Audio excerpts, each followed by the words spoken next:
Dimebag Darrell, the guitar legend who redefined metal. Dimebag Darrell, the electrifying guitarist who forever changed the landscape of heavy metal, lived a life fueled by passion, creativity, and an unbreakable bond with his craft. From his humble beginnings in Texas to his rise as the driving force behind Pantera and Damageplan, his story is one of groundbreaking riffs, deep loyalty, and a spirit that resonated with fans worldwide. But his journey was not without hardship.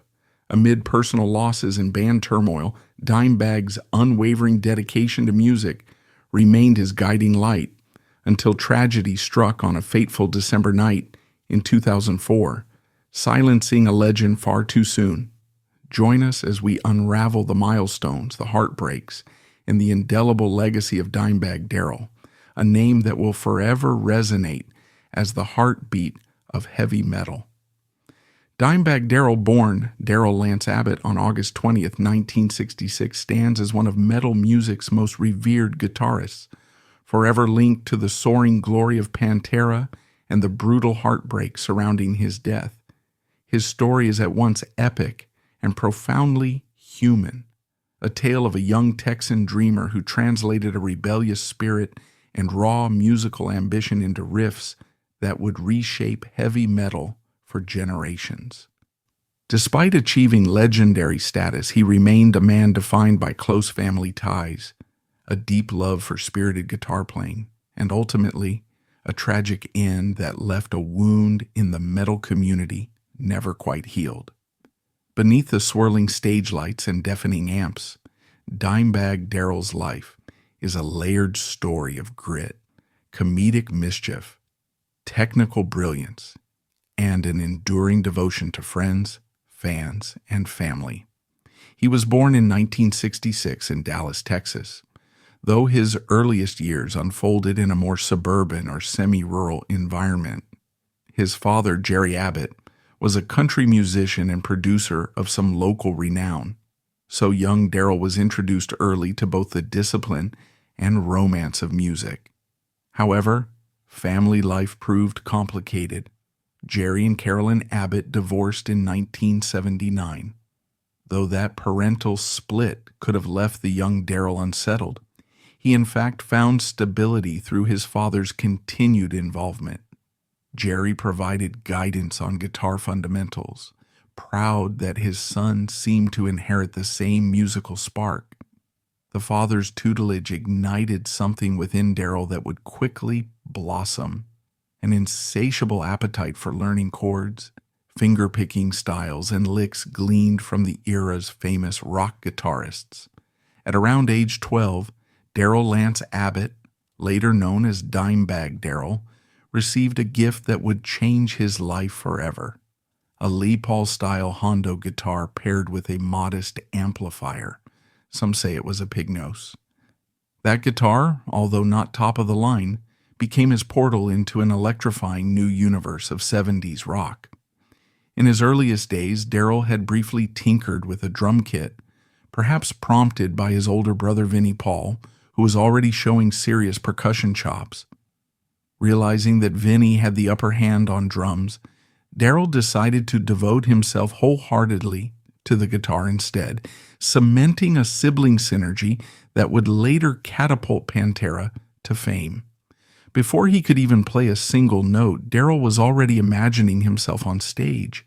He would spend hours in front of a mirror, wearing makeup reminiscent of Ace Frehley and brandishing his new guitar as if he were headlining a stadium. That confidence and flair only grew when he and Vinnie had their first marathon jam session, reportedly playing Deep Purple's Smoke on the Water for 6 straight hours. Having been inspired by the Van Halen brothers, the Abbott brothers forged a musical bond every bit as fiery, fueling the heavier yet melodic groove that would define their future sound. By 14, Darrell was already shaking up the local music scene. He entered a guitar contest at the Agora Ballroom in Dallas, judged by none other than Dean Zielinski of Dean Guitars, with his mother by his side to meet the age requirement. Onlookers assumed he was just a kid with a borrowed Hondo guitar, but he melted eardrums with solos that fused Eddie Van Halen's pyrotechnics and Randy Rhodes's melodic complexity. He didn't merely participate, he won. It marked the start of a streak so unstoppable that contest organizers eventually asked him to stop competing and judge instead. Big hair glam metal was all the rage across Texas in the 70s and 80s, and Darrell's flamboyant style stood out, earning him nicknames like that Abbott kid around local guitar circles. Inevitably, he began winning multiple Dean ML guitars, including a sought-after maroon ML in 1982. As fate would have it, Darrell's father had just given him a Sunburst ML as a surprise, so the teenage guitarist, now dreaming of a Pontiac Firebird, tried selling the maroon ML to fund his future wheels. A friend, Buddy Blaze, refused to buy it from him, convinced that the guitar belonged with its true owner. At one point, the instrument changed hands, but Blaze reclaimed it and spent years customizing it, painting flamboyant designs and upgrading its parts. 5 years later, he returned the newly tricked-out guitar to Darrell. Initially unrecognizable, Darrell soon realized it was his old ML. Overjoyed, he baptized it the Dean from Hell. This journey from a child fascinated by classic rock to a teenage prodigy who dominated every contest he entered foreshadowed the blazing path Darrell would chart in heavy metal history. His early experiences, fueled by competition with his brother, mirror daydreams, and an insatiable drive to perfect his craft, laid the foundation for a legacy that endures long after his final riff. In 1981, a major turning point arrived with the formation of Pantera. The story goes that Vinnie Paul got an invitation to drum for a band of high school buddies, but Vinnie refused unless Darrell joined too. Initially, the older high schoolers were wary. They had a lead guitarist, Terry Glaze, and they felt uncertain about letting an untested younger sibling into the mix. But Vinnie wouldn't budge, and once Darrell jammed with them, the other band members recognized a spark they dared not lose. Over time, that band quickly realized that Darrell was no mere side performer. His prowess soared well beyond the typical teenage guitarist. He and Glaze ended up sharing lead responsibilities. But as observers recount, it took only 6 months for Darrell to race ahead, mastering scorching solos that included note-perfect renditions of Eddie Van Halen's Eruption and Ozzy Osbourne's Crazy Train. Everyone recognized the obvious. Darrell was destined for lead guitar. The band might have started as a humble group with glam-inspired illusions, but with Darrell's prowess, they had the makings of something more. At that time, Pantera's style leaned heavily into glam metal, sporting teased hair, spandex, and flamboyant makeup. Darrell, then going by Diamond Darrell, embraced that scene wholeheartedly. He was a comedic, fun-loving soul, not too hung up on image, so he said, "Sure, spandex and mascara, why not?" But inside, he nursed a deeper appetite for heavier styles, enthralled by the rise of thrash metal, Metallica, Anthrax, Slayer, and the vicious edge of Judas Priest and Accept. He was also a fervent Kiss fan, a brand of flamboyance that shaped his early persona. Nevertheless, as 16-year-old Diamond Darrell recorded Pantera's debut album, Metal Magic, in 1983, none predicted they would become a hallmark of heavy metal. At that point, they were local kids in flamboyant attire, chasing a modest dream. Yet Darrell grew restless with the glam approach, itching for a thrashier, heavier sound. By the mid-1980s, tensions emerged within the band about artistic direction, culminating in Terry Glaze's departure. The group eventually recruited Phil Anselmo as vocalist in 1986, forging a new sonic identity. Within months, they were writing chunkier riffs, tighter rhythms, and forging an embryonic form of groove metal. Meanwhile, Darrell had soared even further in technique and creativity. He had gained such a reputation that Dave Mustaine of Megadeth tried to recruit him. For a moment, the world nearly witnessed Darrell in Megadeth, but Darrell insisted that his brother Vinnie join too. Because Megadeth already had a drummer, Dimebag turned the offer down, a decision that might have altered the entire metal timeline had he accepted. Instead, he stayed loyal to Vinnie, a reflection of the sibling bond that had always fueled his growth. In 1990, Pantera released Cowboys from Hell, a thunderous album that marked their metamorphosis from a local glam act into a globally recognized force in heavy metal. This record introduced power groove, an unstoppable synergy of thrash aggression, southern groove, and melodic flair, anchored by Darrell's commanding riffs and squealing solos. People in the scene realized a new archetype of heavy playing was forming. Critics were floored by Pantera's unapologetic energy, and fans saw them as a breath of fresh air. The success of Cowboys from Hell launched the band on an intense touring schedule of 200 shows across nearly 2 years. Although it catapulted Pantera into the spotlight, it put significant strain on them, especially Darrell, who had never lived this kind of high-octane existence. As Pantera's star soared, changes took shape in Darrell's persona. He fully discarded the glam image, letting his hair grow wild, adopting a new style to match the heavier sound. He embraced a distinct aesthetic, a goatee, occasionally dyed in bright hues, and a shaved pattern reminiscent of the emerging 1990s metal vibe. No longer Diamond Darrell, he rebranded himself as Dimebag Darrell, a nickname, as the story goes, suggested by Phil Anselmo. The Dimebag portion was rumored to reflect a stance. Darrell would never carry more than a dime bag of cannabis, so if police caught him, it wouldn't be a major felony. The moniker added comedic flair while nodding to the era's subcultural references. There's a dimension to Darrell's life that didn't follow the usual rock star script, though. His love life. While many band members in heavy metal were known for short-lived affairs and groupie culture, Dimebag Darrell was surprisingly steady in this aspect. He had known the only woman he truly loved since he was 8, Rita Haney. They grew up in the same neighborhood, forging a friendship that blossomed into romance by 1984. Despite the whirlwind tours and the chaotic life of a rising metal star, their bond remained consistent.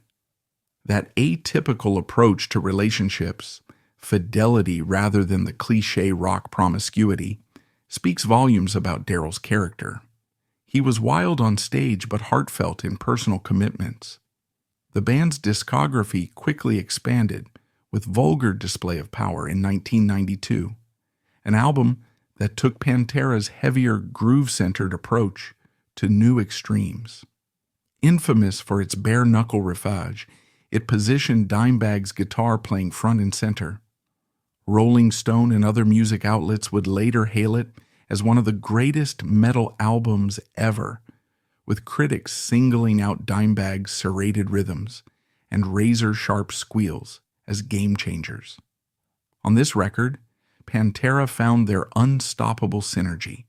Anselmo's shrieking vocals, Vinnie's punishing beats, Rex Brown's bass lines holding the groove, and Darrell's leads that soared and shredded with effortless fluidity. This iteration of Pantera found an eager audience in the early 90s metal scene, breathing new life into a genre overshadowed by the rise of grunge. As Dimebag's confidence grew, so did his capacity for forging anthems that balanced aggression and melodic nuance. However, Pantera's success also came with cracks beneath the surface. Fame brought an exhaustive touring cycle. The band recorded Far Beyond Driven in 1994, known for its unbelievably heavy approach that, against all expectations, debuted at number 1 on the Billboard 200. For many fans, it was surreal to see such an unremittingly heavy record top the mainstream charts, but it confirmed Pantera's place at the forefront of metal. Dimebag's solos and punishing riff style were crucial in making that album the heaviest album to ever debut at number 1. The success was exhilarating, yet with it came heightened personal stresses.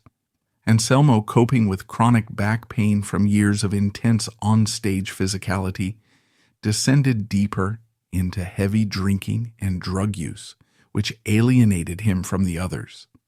Dimebag, known for partying as well, but more so with fun in mind, grew concerned as Anselmo's dependency overshadowed band unity. The creation of the Great Southern Trendkill in 1996 took place under fractious circumstances. Anselmo recorded his vocals separately in New Orleans, while the other members, including Darrell and Vinnie, worked in a makeshift studio in Texas. The distance served as a stark metaphor for their interpersonal schism. Adding to the emotional burden, the Abbott brothers lost their mother, Carolyn, to lung cancer in 1999, compounding the sense that the band's personal connections were unraveling.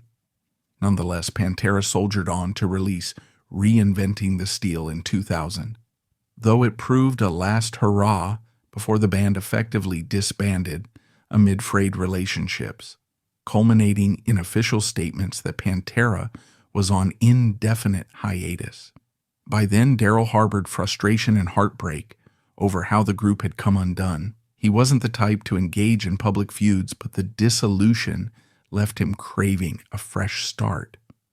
That fresh start arrived in the early 2000s, when Darrell and his brother Vinnie Paul decided to form a new band, Damageplan. For them, this project was more than just a venture. It was a concerted effort to reignite the creative chemistry that had defined Pantera's most triumphant years, but without the strain and conflicts that had so painfully unraveled everything. The tension-laden atmosphere toward the end of Pantera, the disagreements, the personal resentments lingered like a bitter residue in Darrell's mind. He wanted a band dynamic that felt celebratory again, a place where he could focus on the sheer joy of heavy riffs and wild stage presence, rather than walking on eggshells. In Damageplan, the brothers envisioned a group that would mirror the early days of Pantera, when music was about shared passion instead of fractured relationships. They recruited bassist Bob Kakaha, and vocalist Patrick Lockman, formerly of Halford, aiming to carve out a style that both built on Pantera's legendary groove and explored new directions, maybe incorporating more modern alt-metal touches. The result was the album Newfound Power, released in 2004, an apt title for a band that wanted to proclaim its sense of reclamation and renewed energy.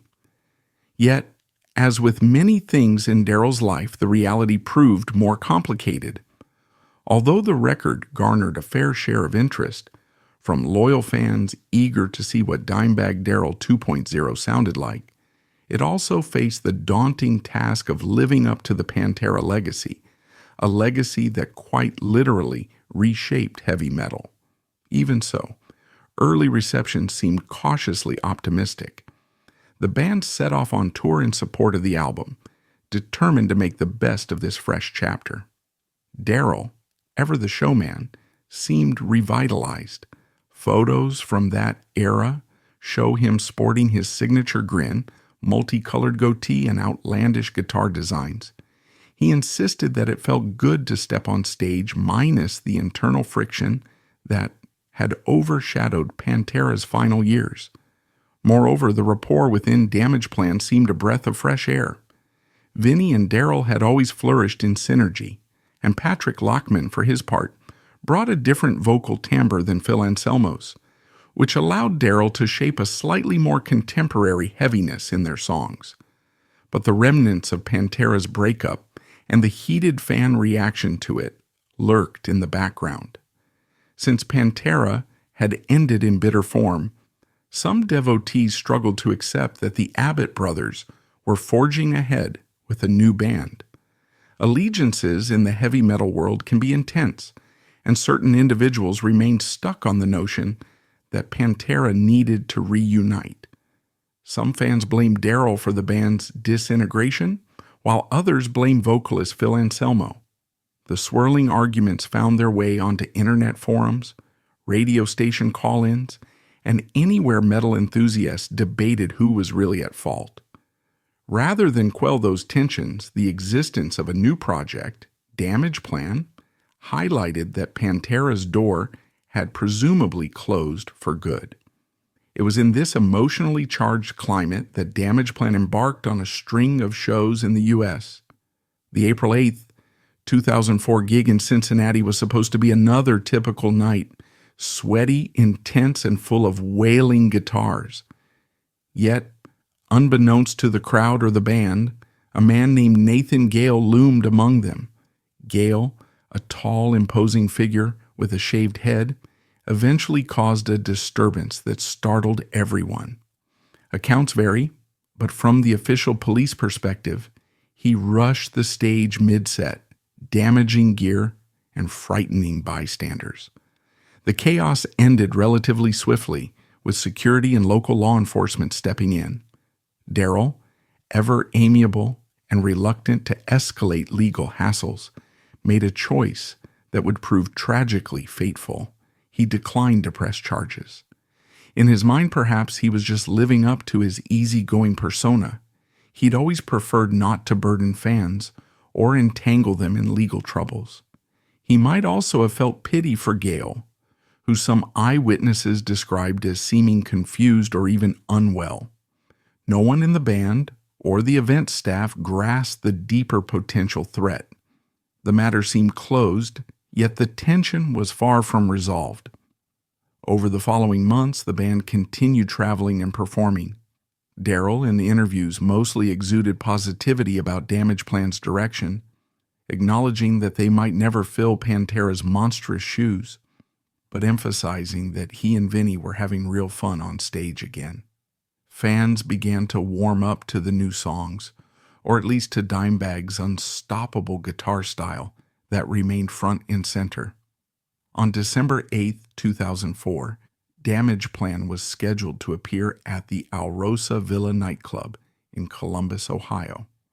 A relatively modest venue with a capacity for a few hundred metalheads, Alrosa Villa had historically hosted numerous bands in the heavier realm. That night, the environment simmered with the electric anticipation typical of a midweek metal show. The opening acts revved up the crowd, and by the time Damageplan was set to perform around 10:15 p.m., a fresh wave of fans had arrived, doubling the earlier attendance. In the outskirts of the club, perched in the parking lot, a manager named Rick Cautella noticed a suspicious figure, someone standing around who didn't blend with the usual pre-show crowd. The man, wearing a hooded sweatshirt, said he was waiting for Damageplan, but his demeanor seemed off. That man was none other than Nathan Gale, the same disruptive attendee from the Cincinnati show earlier in the year. Unaware of Gale's identity or his intentions, the staff let it go, focusing on the band's upcoming set. Moments into the opening song at 10:20 p.m., Gale forced his way onto the stage with a firearm, unleashing bullets at terrifying speed. The band's volumes were deafening, and many audience members thought it was a pyrotechnic effect or a chaotic stage antic. They soon realized the horror unfolding. Gale had directed his gun at Darrell and fired at close range, striking him multiple times.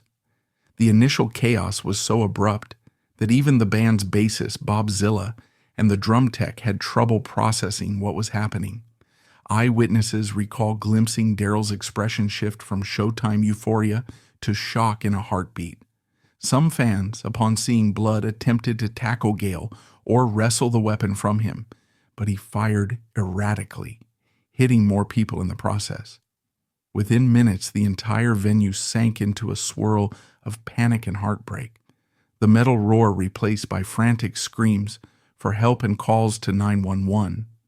Law enforcement arrived quickly, and an officer managed to take lethal action against Gale before he could claim further lives.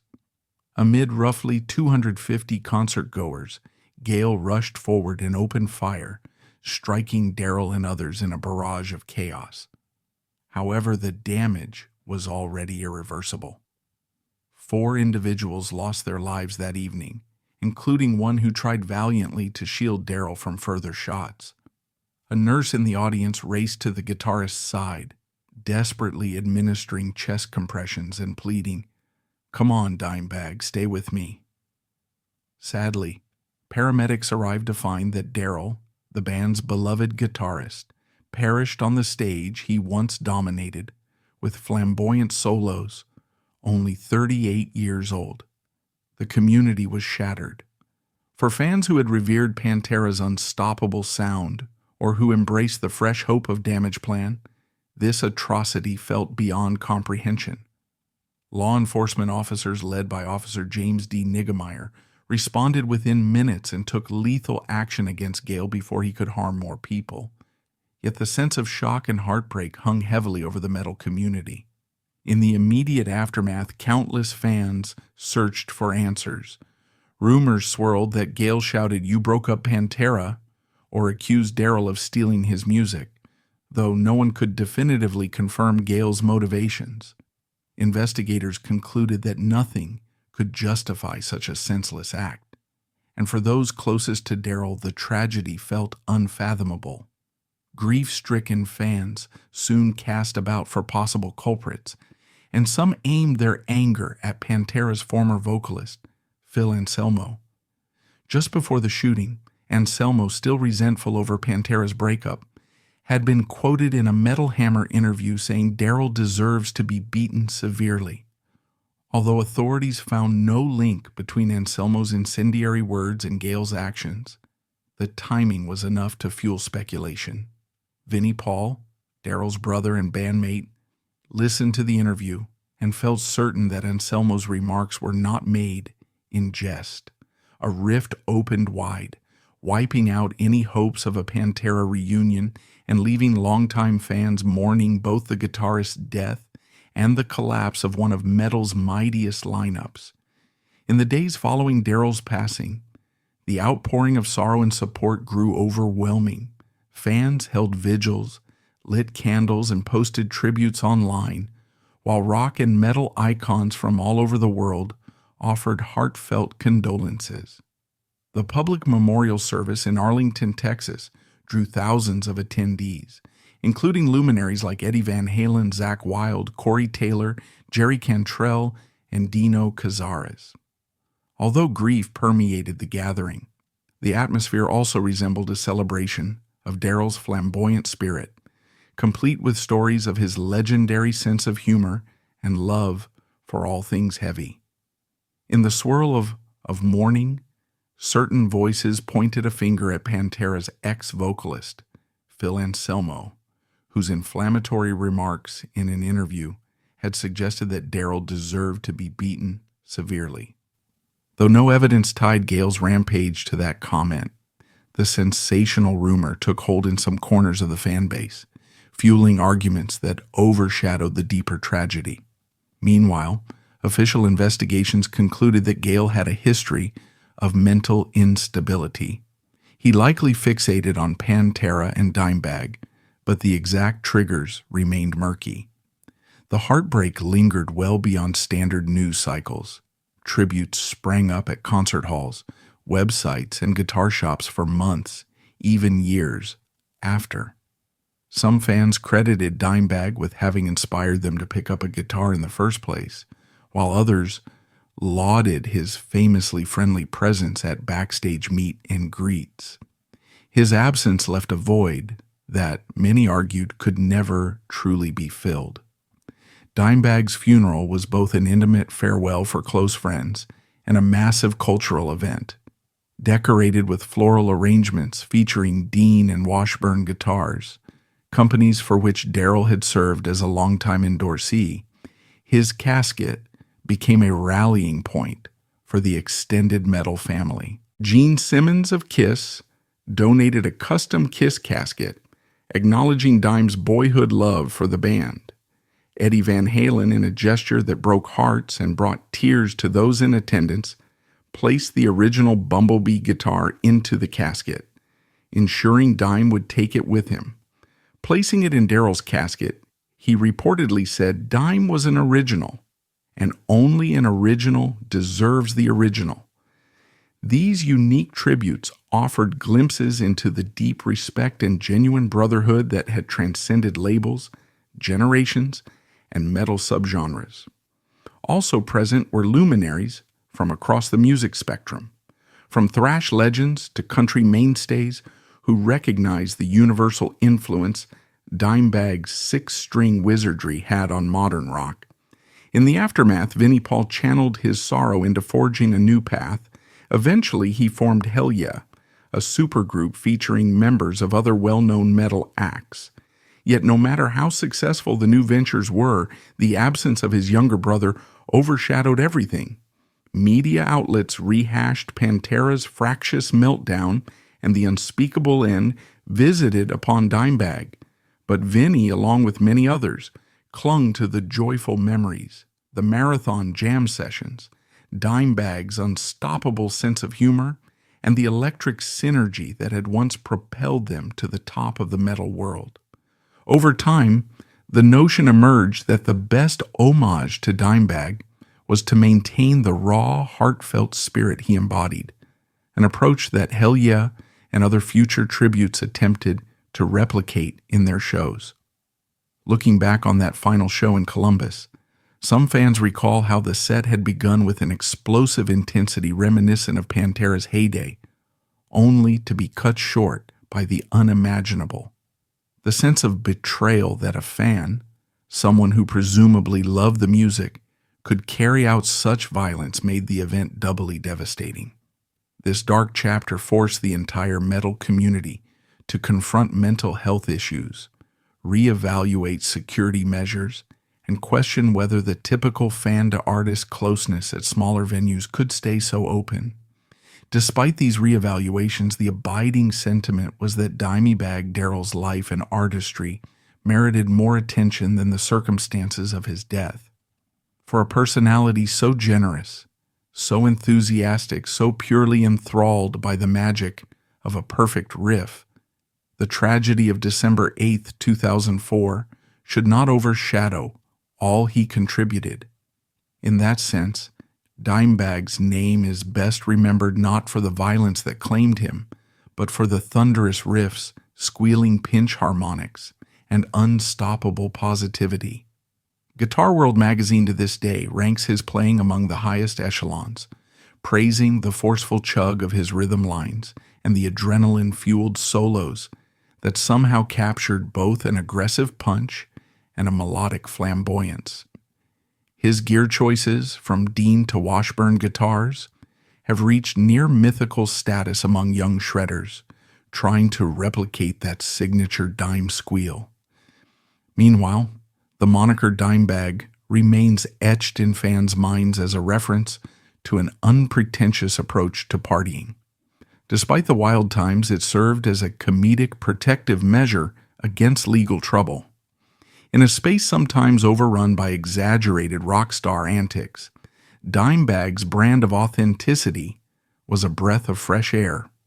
Moreover, Dimebag's personal life stands as testimony to the fact that behind the raucous stage persona lay a dedicated and loyal friend, partner, and sibling. His relationship with longtime partner Rita Haney provides a revealing counterpoint to cliché metal lifestyle tropes.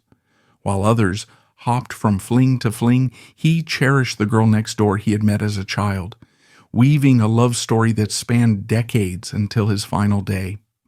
His devotion to Vinnie Paul likewise anchored every creative project the two embarked upon, from Pantera's earliest shows to the forging of Damageplan.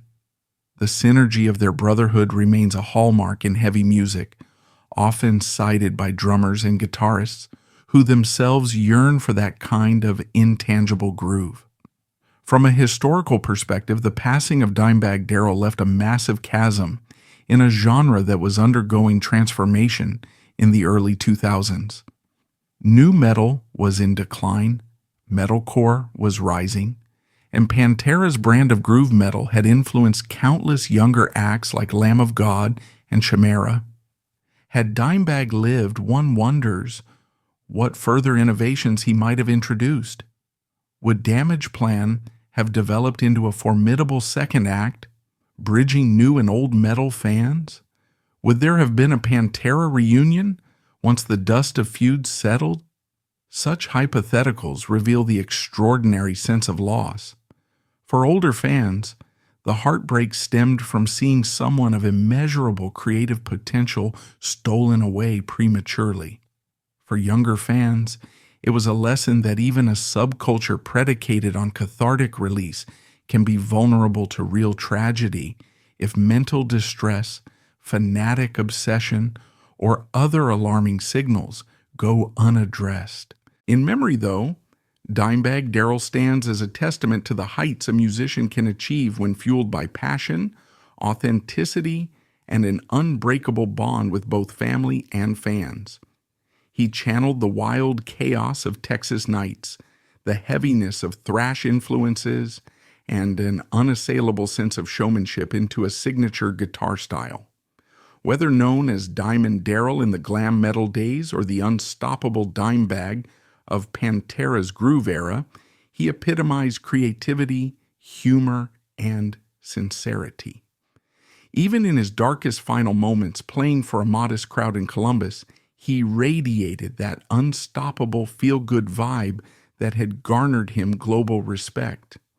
Ultimately, the tragedy that concluded his life does not stand as the final definition of who Dimebag Darrell was. Instead, the community he left behind, brother, partner, bandmates, fellow metal artists, and countless fans, unites in remembering his comedic warmth, his all-out partying, and his singular guitar wizardry. In interviews held years later, Vinnie Paul insisted that Dimebag's spirit lived in every squealing pinch, harmonic played across the world. Though it might sound hyperbolic, for those who grew up with Pantera's records on repeat, it's quite literally true. The essence of the man and his music remains woven into the bedrock of heavy metal, reminding us that an irrepressible sense of humor and emotional generosity can coexist with eardrum-shattering riffs and hardcore aggression. Dimebag Darrell's story speaks to the power of abiding passion, the fragility of life, and the everlasting resonance a single musician can create in the hearts of millions. By that fateful night, the metal community was poised for an electrifying set from Damageplan at the Alrosa Villa nightclub. When Darrell launched into the opening riff, nobody suspected that violence would soon explode. At 10:20 p.m., mere minutes into their first song, Nathan Gale rushed the stage with a Beretta in hand, firing multiple shots at Darrell. The confusion in the club was momentarily overwhelming. Some assumed the gunshots were pyrotechnic illusions, but the horrific truth emerged rapidly. Darrell had been shot multiple times and lay mortally wounded. The shock wave tore through fans, staff, and the entire metal scene. By the time the chaos subsided, Gale had killed 4 people and wounded others. Police on the scene took lethal action to stop the gunman, but the irreparable damage was already done. Dimebag Darrell, a beloved icon, was dead at 38. The question instantly echoed, why? Investigators found no direct link between Gale's horrifying act and any specific impetus, although rumors suggested that Gale blamed Darrell for the breakup of Pantera. Just prior to this tragedy, Pantera's vocalist Phil Anselmo had given an interview claiming Darrell deserved to be beaten severely, words that, although evidently unrelated, proved haunting in retrospect. The metal community raged, some blaming Anselmo, but no official evidence emerged to tie Gale's actions to that statement. The funeral for Dimebag Darrell became a global phenomenon in the metal sphere. Fans left tributes outside the studios where Pantera had recorded from Texas to corners of Europe, sending candles, guitar picks, and letters of anguish. Star musicians like Zakk Wylde, Corey Taylor of Slipknot, and Kerry King of Slayer paid their respects. The memorial was filled with raw emotion. Guitar legends, such as Eddie Van Halen, came forth to speak or play personal tributes. In a show of surreal generosity, Eddie Van Halen brought his original Bumblebee guitar, an instrument Darrell had long admired, and placed it in Darrell's casket so that he could be buried with it, fulfilling a wish that soared beyond any typical gesture among peers. The heavy metal community reeled from the violence of that December 8th night. Venues re-examined their security policies. Fans questioned whether the aggressive energy sometimes stoked by extreme music might breed real-world harm.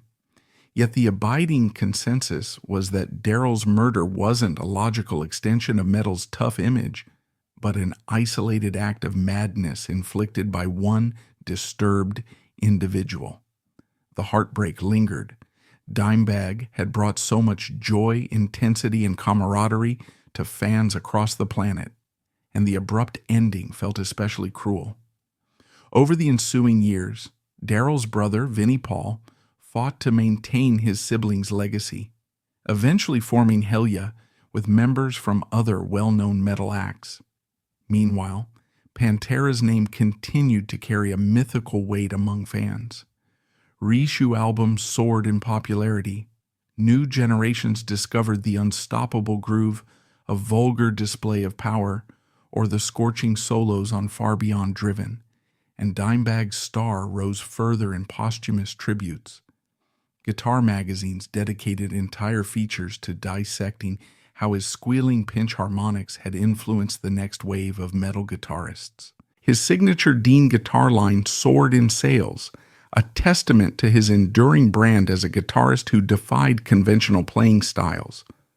One dimension of the aftermath concerns Rita Haney, his longtime partner. She faced unimaginable grief, losing the love she had known since childhood. Rita harnessed her heartbreak for charitable acts, involving herself in philanthropic efforts that reflected Darrell's generosity. She worked with organizations that promoted music education for underserved youth, believing that the same gift of a guitar that had kindled Darrell's brilliance might transform another child's life.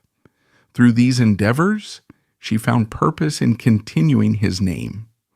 Metal fans debate how the scene changed after Dimebag's death. Some believe the tragedy forced the industry to rethink security at smaller clubs and question how mental health issues might fester in parts of the fan base.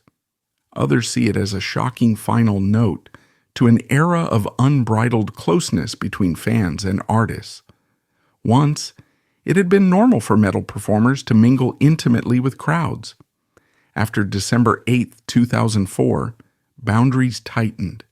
Yet for those who followed Pantera from the early days, the night signified more than a breach in security.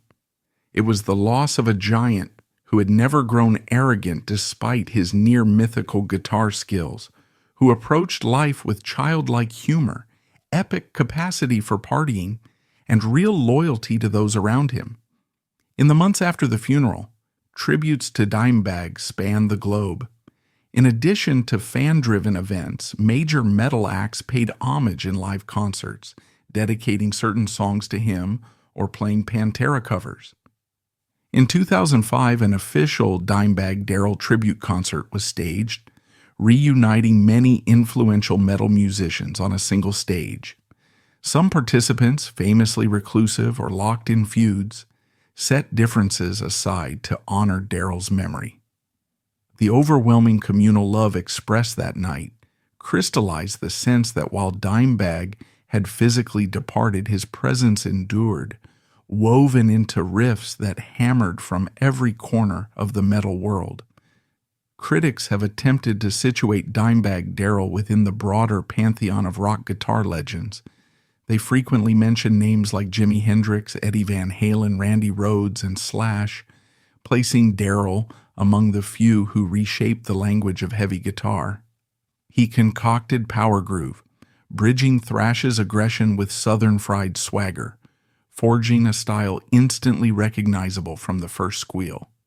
Few can replicate the nuance of his pinch harmonics or his unique wide vibrato, often called the dime squeal, which soared above the rhythmic foundations that he and Vinnie hammered down.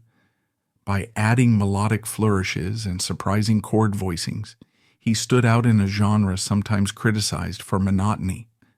Dimebag's playing dripped with soul, comedic flourishes, and a sense of joyous rebellion. In the years since his passing, commemorations have taken multiple forms: statues, dedicated guitars, reissued albums with bonus Dimebag commentary, and even recorded messages gleaned from old studio tapes have all ensured that fans get pieces of his spirit. Rita Haney once collaborated with an anthropologist from Texas Tech University to gather an archive of materials related to him, from set lists scribbled by hand to comedic answering machine messages he left for band members. This growing archive functions as an extended memory box, celebrating the quirky humor, raucous energy, and pure kindness that defined the man behind the legendary Riffs. Meanwhile, a generation of younger guitarists credit Dimebag as their initial spark. Countless YouTube channels feature novices learning Cowboys from Hell or Walk, trying to replicate Dimebag's intangible synergy of flamboyance and precision. Many highlight how Cemetery Gates introduced them to the idea that metal could be not only intense, but also melodic and emotive. The technique behind that track, shifting from smooth, sorrowful bends to machine gun staccato riffs, epitomized Dimebag's capacity to fuse contradictory elements into a fluid whole. Each such tribute is a small spark of testimony, acknowledging the singular place Dimebag Darrell occupies in the heavy metal pantheon. Phil Anselmo, for his part, has expressed repeated regret about the bitterness that overshadowed Pantera's final years. In subsequent interviews, he recounted his devastation upon hearing of Darrell's murder, emphasizing that the riffs that tore Pantera apart paled in comparison to the sadness he felt. Over time, Anselmo has apologized publicly for any incendiary remarks that might have fueled negativity. While some fans remain bitter, many recognize that in tragedy, the old grudges became tragically irrelevant. A retrospective sense of unity emerged among the ex-Pantera members, overshadowed by the realization that no band can ever recapture its prime once such a central figure is lost. To a certain extent, Dimebag's story encapsulates the total arc of heavy metal's spirit. The fiery ambition that led a small-town boy from Texas to global stardom, the familial bonds that shaped both personal loyalty and creative synergy, the reckless fun overshadowed by harsh realities, and the tragic end that shook an entire music culture. His memory endures as a rallying cry against the darkest impulses that might breach concert walls. For a scene that thrives on aggression and passion, the shock of having a beloved figure gunned down in front of fans was a stark reminder that violence in real life is no mere stage gimmick. In reflecting on Dimebag Darrell's final years, it's impossible to avoid mention of the comedic side of his persona. He had a famously irreverent sense of humor, pranking bandmates or scrawling outrageous doodles on tour bus walls. Friends recall that he'd spontaneously gift them custom guitar picks or throw epic backstage barbecues with a Texan flair.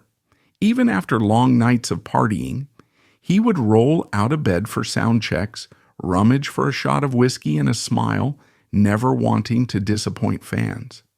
There was a childlike wonder that never left him, a vibe that connected with people who found the usual rock star arrogance off-putting. That joy, combined with unstoppable skill, made him a hero to countless fans. His murder in 2004 thus felt like a cosmic injustice, snatching away an enduring wellspring of positivity from a realm that so often needed it. In the aftermath, monuments, tribute concerts, and heartfelt eulogies formed a tapestry of respect. Some fans have tattoos of Dimebag's face or his signature razor blade pendant. Others keep a moment of silence at local metal shows each December 8th, reflecting on that dark anniversary. Collectively, these gestures reaffirm that while the body of Dimebag Darrell is gone, the spirit of defiant, boisterous camaraderie remains deeply woven into metal's DNA. Over time, the metal scene and broader music culture have tried to channel the heartbreak into constructive efforts. Band security has improved at smaller clubs, mental health awareness among fans has grown, and the notion of music as a safe space for aggression resonates more strongly than ever. One line from an older interview with Dimebag encapsulates his approach to life. Music is the best therapy. If you ever get frustrated, plug in and rip a few solos. Nothing gets your blood pumping like blasting those riffs. It's a typical comment from him, celebrating the cathartic power of guitar, the raw yet cleansing energy of heavy music. Dimebag lived by that principle. On stage, he let out everything, the silly, the furious, the joyous. Off stage, he was the approachable friend who'd share a beer with fans and encourage them to chase their own passions. He exemplified the synergy between showmanship and sincerity, that intangible it factor that never overshadowed the fact that he was a down-to-earth Texan, the same kid who fell in love with a cheap Les Paul clone at age 12. And so, the final reflection on Dimebag Darrell's life is a testament to how tragedy can define the legacy of an artist. In his 38 years, he left an imprint that dwarfs the brevity of his presence. The creativity, the unstoppable riffs, and the grin that accompanied them linger in every Pantera album, every Damageplan jam, every random YouTube guitar cover. His family, from his longtime partner Rita to his brother Vinnie, who himself passed away in 2018, each found ways to preserve the essence of who Dimebag was. These personal tributes intersect with the community's broader commemoration. The irrepressible groove, the unstoppable squeals, the unwavering kindness. Ultimately, the story of Dimebag Darrell is both a cautionary tale and a celebration. It cautions that even in the perceived safe haven of music performance, dangers may lurk, and the potential for violence can rip away our heroes in moments. It also celebrates the unstoppable joy that an artist can bring to millions of listeners. Dimebag's artistry transcended standard metal tropes. He blended southern fried boisterousness with top-tier technical mastery, forging a blueprint for countless guitarists who followed. In each breakdown riff or flamboyant pinch harmonic that echoes from a stage somewhere tonight, you can trace a lineage back to the boisterous kid from Texas who gave everything he had to the craft. And though the heartbreak of his final night in Ohio may never fully heal for those who loved him or idolized him, the universal language of music assures that Dimebag's memory endures. Countless stories depict him giving a kid their first guitar lesson backstage, or cracking jokes with fans who'd waited hours in the cold, or urging novices to chase their own roar. Such episodes reflect the best of what a musician can be. Not merely a star on a pedestal, but a real, living force of communal energy. In the end, Dimebag Darrell's life teaches us that a guitarist can be more than just a technical wizard or a stadium drawing name. He can be a big-hearted presence who forms lasting bonds with fans and family, who stands steadfastly by an older brother, who defies adversity, who remains loyal to the passion that ignited it all, playing guitar with unbridled soul. The bitterness of losing him at 38 remains, but among the swirling sorrow stands a truth. His riffs and sense of fun forged an unbreakable link in metal's grand story. Long after the final notes fade each night in smoky clubs or bustling festival fields, the spirit of Dimebag Darrell resonates, continuing to shape how heavy metal evolves and how fans conceive the role of a truly legendary musician.